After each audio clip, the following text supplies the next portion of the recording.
بسم اللہ الرحمن الرحیم۔ آج کے اس ویڈیو میں ہم بات کریں گے اینگلو نارمن پیریڈ کے بارے میں۔ اس پیریڈ کو مڈل انگلش پیریڈ بھی کہا جاتا ہے۔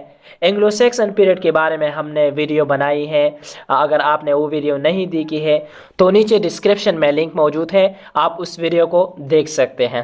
تو اس ویڈیو میں ہم بات کریں گے نارمنز کے جو کلچرل بیک گراؤنڈ ہے اس کے بارے میں بات کریں گے۔ اس کے علاوہ ہم یہ بھی بات کریں گے کہ نارمنز کیسے اس کنٹری میں آئے، یعنی انگلینڈ میں نارمنز کیسے آئے۔ اس کے علاوہ ہم بات کریں گے لٹریچر کے، اینگلو نارمن لٹریچر کے بارے میں۔ تو لٹریچر میں ہم پوئٹری کے بارے میں بات کریں گے، جیفری چوسر کے بارے میں ہم بات کریں گے۔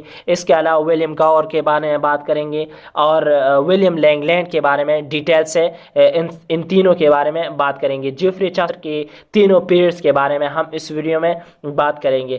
پھر اس کے علاوہ ہم پلیز یعنی ڈراماز کے بارے میں بات کریں گے، اور یہ بھی ہم اس ویڈیو میں پڑھیں گے کہ جو ڈرامہ کی جو بگننگ ہے وہ کیسے ہوئی، یعنی ڈرامہ کیسے شروع ہوئی۔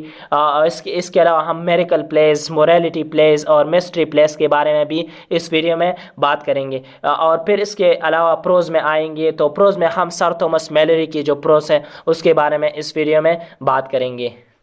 تو سب سے پہلے اس ویڈیو میں بات کرتے ہیں کہ نارمنز کیسے اس کنٹری میں آئے، یعنی انگلینڈ میں نارمنز کیسے آئے۔ تو 1066 میں یعنی 1066 میں ایسا ہوا کہ جو انگلو سیکسن کا آخری جو حکمران تھا، آخری جو کنگ تھا، ان کا نام تھا ہارولڈ، اور ان کا ہارولڈ کو کس نے شکست دی؟ ولیم دی کنکرر نے۔ اور ولیم دی کنکرر کہاں سے آئے تھے؟ وہ آئے تھے نارمنڈی سے، اور نارمنڈی آج کل کہاں پہ واقع ہے؟ فرانس میں ہے، یعنی نارمنڈی فرانس کا حصہ ہے۔ تو ولیم دی کنکرر آئے 1066 میں، اور انہوں نے ہارولڈ کو شکست دی اور اس انگلینڈ پر قبضہ کیا۔ کس جنگ میں شکست دی؟ Battle of Hasting. اس جنگ کو کیا کہا جاتا ہے؟ اس جنگ کو بیٹل آف ہیسٹنگ کہا جاتا ہے۔ تو بیٹل آف ہیسٹنگ میں ایسا ہوا کہ ولیم دی کنکرر آئے اور انہوں نے ہارولڈ کو شکست دی۔ ہارولڈ جو کہ انگلو سیکسن کے آخری کنگ تھے، ان کو شکست دی اور اس انگلینڈ پر قبضہ کیا، اور اسی وقت سے نارمنز کی پیریڈ سٹارٹ ہوتی ہے۔ اس اینگلو نارمن پیریڈ کا جو دورانیہ ہے وہ ہے 1100 to 1500، یعنی 1100 سے 1500 تک کے عرصے کو کیا کہا جاتا ہے؟ اس کو اینگلو نارمن پیریڈ کہا جاتا ہے۔ اس پیریڈ کو ڈارک ایجز بھی کہا جاتا ہے۔ ڈارک ایجز اس کو کیوں کہا جاتا ہے؟ اس پیریڈ کو ڈارک ایجز اس لیے کہا جاتا ہے کیونکہ اس پیریڈ میں بہت سے کلچرل چینجز آئے، لینگویج میں چینجز آئے، آرٹس میں چینجز آئے، یہاں تک کہ پولیٹیکل اور کلاس سٹرکچر میں بھی چینجز آئے تھے۔ تو ان چینجز کی وجہ سے اس پیریڈ کو ڈارک ایجز کہا جاتا ہے۔ لینگویج میں کس طرح چینجز آئے؟ تو لینگویج میں اس طرح چینجز آئے کہ جب نارمنز یہاں پہ آئے انگلینڈ میں تو انہوں نے اپنے ساتھ فرینچ ڈائلیکٹ لے آیا، یعنی انہوں نے فرینچ لینگویج اپنے ساتھ لے آیا، اور جو ارسٹوکریٹس تھے اس انگلینڈ کے تو انہوں نے اس فرینچ ڈائلیکٹ کو قبول کیا اور پھر اس فرینچ لینگویج کو بولتے تھے۔ اور جو لوور کلاس والے لوگ تھے اور اس طرح مڈل کلاس والے لوگ تھے وہ انگلش کو بولتے تھے، اور یہ سب کچھ 14ویں سنچری تک چلتا رہا۔ اور پھر 14ویں سنچری کے بعد جو ہے نا انگلش جو ہے نا وہ ایمرج ہوئے، انگلش ظاہر ہوئی، اور یہ کن لوگوں کی وجہ سے ایمرج ہوئے؟ یہ لوور کلاس والے لوگوں کی وجہ سے اور مڈل کلاس والے لوگوں کی وجہ سے انگلش تھوڑی سی ایمرج ہوئی، اور تقریباً 10,000 ورڈز فرینچ لینگویج سے انگلش لینگویج میں ایڈ ہوئے۔ اس کے علاوہ نارمنز نے جو ہے نا آرکیٹیکچر میں بھی بہت کام کیا ہے۔ انہوں نے 27 گریٹ کیتھیڈرلز اس پیریڈ میں بنائے، جس میں سے 1070 سے 1100 تک کی پیریڈ میں 16 جو ہے نا بڑے بڑے کیتھیڈرلز جو ہے نا ان کی کمپلیشن ہوئی تھی، وہ بالکل کمپلیٹ ہو گئے تھے، اور 1350 تک یہ 27 گریٹ کیتھیڈرلز جو ہے نا بڑے بڑے جو ہے نا انہوں نے بنائے۔ اس کے علاوہ اگر ہم بات کریں تو 1209 میں یعنی 1209 میں کیمبرج یونیورسٹی بھی بنائی گئی ہے اس پیریڈ میں، اور اس طرح آکسفورڈ یونیورسٹی کی ہم بات کریں تو 1167 میں یعنی 1167 میں یہ جو آکسفورڈ یونیورسٹی ہے یہ بنائی گئی تھی۔ چونکہ 27 بڑے بڑے چرچز اس پیریڈ میں بنائے گئے تھے، تو چرچز کے ساتھ بہت زیادہ پاور ہوا کرتا تھا پھر اس پیریڈ میں، اور جو لوگ تھے وہاں پہ، یعنی میڈیول پیریڈ میں جو لوگ تھے وہ یہ تصور کرتے تھے کہ جو چرچ ہے اور کنگ ہے یہ کیا ہے، these are the two swords of God, یعنی یہ دو خدا کی، یہ خدا کے دو تلواریں ہیں۔ اور یہ بات کس چیز کے لیے کی جاتی تھی کہ اس بات سے سوسائٹی میں جو ہے نا آرڈر مینٹین رکھا جاتا تھا۔ اب انگلو نارمن لٹریچر کے بارے میں بات کرتے ہیں۔ تو لٹریچر میں سب سے پہلے ہم بات کرتے ہیں ڈرامہ یعنی پلے کی ہم بات کرتے ہیں۔ تو یا اس پیریڈ میں جو ہے نا mystery please, miracle please, morality please یہ بہت زیادہ پاپولر تھے۔ تو سب سے پہلے بات کرتے ہیں کہ ڈرامہ سٹارٹ کیسے ہوئی، یعنی ڈرامہ کی بگننگ کیسے ہوئی۔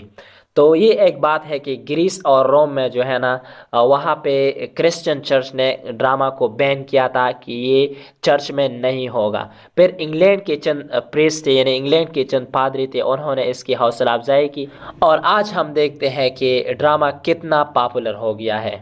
تو ڈرامہ کب سٹارٹ ہوئی؟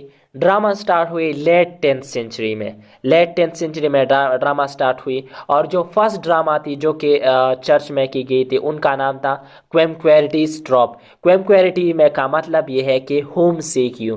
یہ ایک ڈرامہ ہے جو کہ سب سے پہلے جو ہے نا چرچ میں لوگوں کے سامنے پریزنٹ کیا گیا تھا۔ اس ڈرامہ کے بعد لوگوں نے اور ڈراماز کی پیشکش کی، اور لوگوں نے کہا کہ ہمیں اس طرح کے اور بھی ڈراماز چاہیے، اس طرح کے اور بھی ڈراماز پریزنٹ ہونے چاہیے۔ اسی طرح لوگوں کے سامنے مختلف ڈراماز پیش کی جاتی تھی۔ پھر ایسا ہوا کہ یہ جو ڈراماز تھی نا یہ چرچ کے اندر ہی پہلے ہوا کرتی تھی، یعنی چرچ کی دیواروں کے اندر یہ ہوا کرتی تھی۔ لیکن پھر ایسا ہوا کہ لوگ بہت زیادہ مقدار میں آتے تھے، لوگ زیادہ آتے تھے، اور ان کے لیے کرسیاں یہ اس طرح کی چیزیں بھی موجود نہیں تھی، تو یہ تھوڑا سا چرچ سے باہر آ گیا، یعنی چرچ کی گریو یارڈ میں آ گیا، اور اس طرح چرچ کی سراؤنڈنگ کی جو جگہ تھی وہاں پہ لوگ بیٹھتے تھے اور اس ڈرامہ کو دیکھتے تھے۔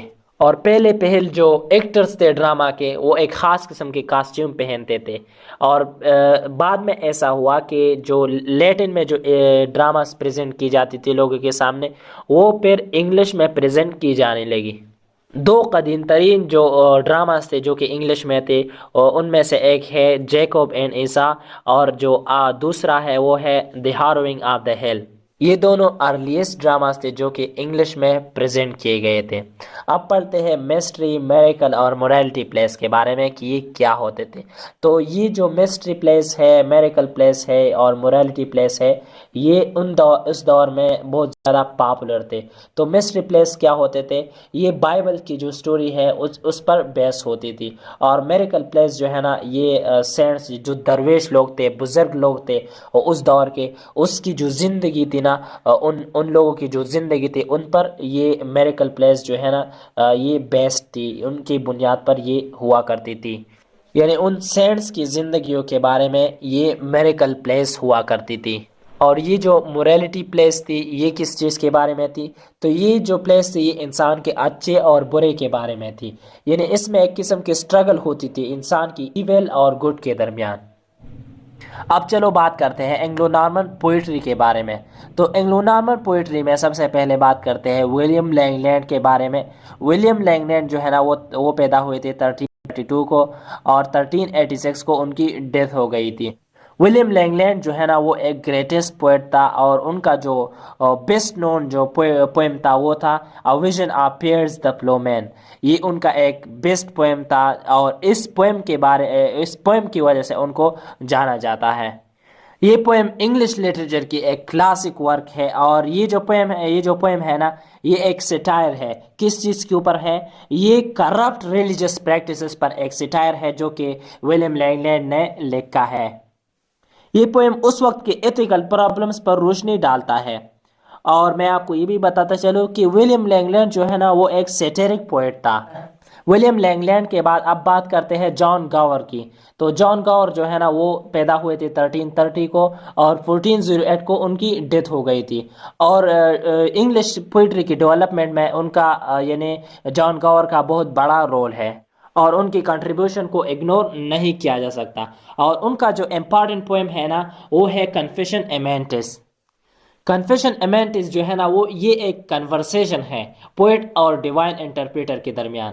اور جان گاور جو تھے نا وہ کیا تھے؟ وہ مورالسٹ تھے. اب بات کرتے ہیں جیفری چاسر کے بارے میں. تو جیفری چاسر پیدا ہوئے تھے 1340 کو اور ان کی ڈیتھ ہو گئی تھی 1400 کو. اور جیفری چاسر کو جو ہے نا ان کو فادر آف انگلش پوئٹری کہا جاتا ہے. ان کو فادر آف انگلش پوئٹری اس وجہ سے کہا جاتا ہے کیونکہ انہوں نے ہی انگلش پوئٹری کو سٹارٹ کیا تھا اور وہ انگلش پوئٹری کا ایک ریئل فاؤنڈر تھا.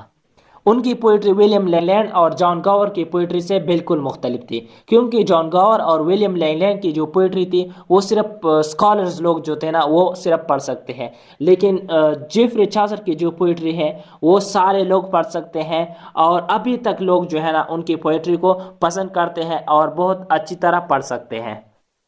چاسر کو فادر آف انگلش لٹریچر بھی کہا جاتا ہے. اور ان کی جو ورک ہے یعنی چاسر کی جو ورک ہے وہ 3 پیریڈز میں ڈیوائڈ کیا گیا ہے، جس میں سے ایک ہے فرینچ پیریڈ، دوسرا ہے انگلش پیریڈ اور تیسرا ہے اٹالین پیریڈ. تو فرینچ پیریڈ میں انہوں نے کیا تھا؟ فرینچ پیریڈ میں انہوں نے ایک بک لکھا تھا جن کو کہا جاتا ہے book of duchess. Book of duchess انہوں نے لکھا تھا اور اس کے علاوہ انہوں نے پارلیمنٹ آف دا فولس یہ بھی لکھا تھا. اور جو رومن ڈیلاروس ہے نا، رومن ڈیلاروس، انہوں نے اس کو انگلش میں ٹرانسلیٹ کیا تھا اس پیریڈ میں یعنی فرینچ پیریڈ میں. پھر اس کے بعد اٹالین پیریڈ آتا ہے چاسر کا. تو وہ ایک ڈپلومیٹک مشن پر اٹلی گئے تھے. تو اس میں جو ہے نا انہوں نے جو لکھا تھا انہوں نے ٹرائلس اینڈ کریسیڈا لکھا تھا. ٹرائلس اینڈ کریسیڈا کیا تھا؟ یہ ایک ٹروجن پرنس تھے ٹرائلس، اس کے بارے میں یہ ایک پوئٹری انہوں نے لکھی ہے. اور انہوں نے ایک لانگسٹ پوئم بھی لکھا تھا جس کا نام ہے فیلوسٹریٹو. اس کے علاوہ انہوں نے دی ہاؤس آف فیم اسی یعنی اٹالین پیریڈ میں لکھا تھا. اور اس کے علاوہ انہوں نے the legend of good woman یہ بھی انہوں نے اس اٹالین پیریڈ میں ہی لکھا تھا. اب پھر اس کے بعد آتا ہے انگلش پیریڈ. تو انگلش پیریڈ میں انہوں نے کیا لکھا تھا اور کیا نہیں لکھا تھا؟ تو انگلش پیریڈ میں اس کا جو موسٹ امپورٹنٹ ورک ہے اور جو کہ آج کل بھی پڑھا جاتا ہے، بہت اچھی طرح لوگ پڑھ سکتے ہیں. اور اس پیریڈ اس ورک کے بارے میں ورک کی وجہ سے جو ہے نا ان کو جانا جاتا ہے اور اس ورک کا نام ہے انہوں نے اس انگلش پیریڈ میں لکھا تھا. اس ورک کا نام ہے کنٹربری ٹیلز. اور یہ ایک موسٹ سیلیبریٹڈ ورک ہے ان کا جو کہ 17,000 لائنز پر مشتمل ہے پروز میں.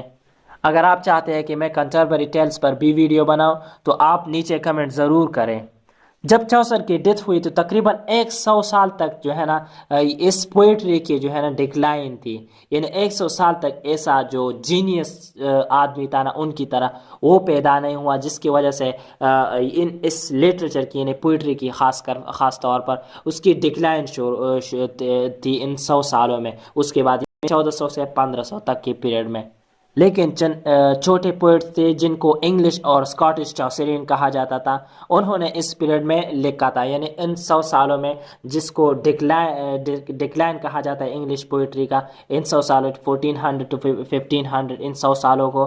تو اس میں بھی چند مائنر پوئٹس تھے جنہوں نے کام کیا تھا اور ان میں سے جو ہے نا ہینڈرسن ہے، ڈنبر ہے، اکلیو ہے، ہیوز ہے، اس طرح کے لوگ اس میں شامل ہیں.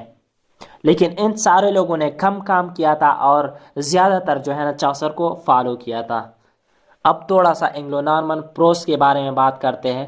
تو پروز میں جو ہے نا ہم سر تومس میلری کی بات کرتے ہیں. تو سر تومس میلری جو ہے نا وہ ایک بیسٹ جو ہے نا پروز رائٹر تھا اس دور کا. اور انہوں نے ایک امپارٹنٹ ان کا جو امپارٹنٹ ورک ہے وہ ہے مورٹی ڈی آرتھر. یعنی پہلے یہ ایسا ہوتا تھا کہ لوگ یہ کہتے تھے کہ مورٹی ڈی آرتھر جو ہے نا یہ ایک ایسے شخص نے لکھا ہے جو کہ کرمنل تھا اور انہوں نے ایکسٹارشن میں مختلف قسم کے کیسز میں ان کی 20 سال تک ان کی جیل تھی، وہ جیل میں تھا. تو لوگ یہ سوچتے تھے کہ یہ اس آدمی نے لکھا ہے. لیکن بعد میں پتہ چلا کہ جو رائٹر ہے اس کا جو اصلی رائٹر ہے وہ ہے سر تومس میلری. کیونکہ اور لوگوں نے یہ سوچا کہ اس کا جو رائٹر ہے یعنی مورٹی ڈی آرتھر اس کا جو رائٹر ہے یہ کرمنل نہیں ہو سکتا. اور بعد میں یہ پتہ چلا کہ سر تومس میلری جو ہے نا یہ اس کا اصلی رائٹر ہے. اور مورٹی ڈی آرتھر جو ہے نا یہ کنگ آرتھر کے بارے میں اس میں باتیں موجود ہیں. تو یہ تھی جو کہ آج اس ویڈیو میں ہم نے اینگلو نارمن پیریڈ کے بارے میں پڑھا۔ رینیساں پیریڈ کے بارے میں بھی بہت جلد ہم ویڈیو بنائیں گے۔ تو آپ سے آخر میں ایک ریکویسٹ ہے کہ آپ پلیز ہمارے چینل کو سبسکرائب کریں، تاکہ ہم جو بھی ویڈیو وہ آپ دیکھ سکیں، اس کو مس نہ کر سکیں۔ اور اس ویڈیو کو لائک کریں اور شیئر کریں، تاکہ کسی اور کا پیدا ہو جائے اور وہ بھی اس اینگلو نارمن پیریڈ کے بارے میں جان سکے کہ یہ اس میں کیا ہوا تھا اور کیا نہیں ہوا تھا۔ تو بہت شکریہ۔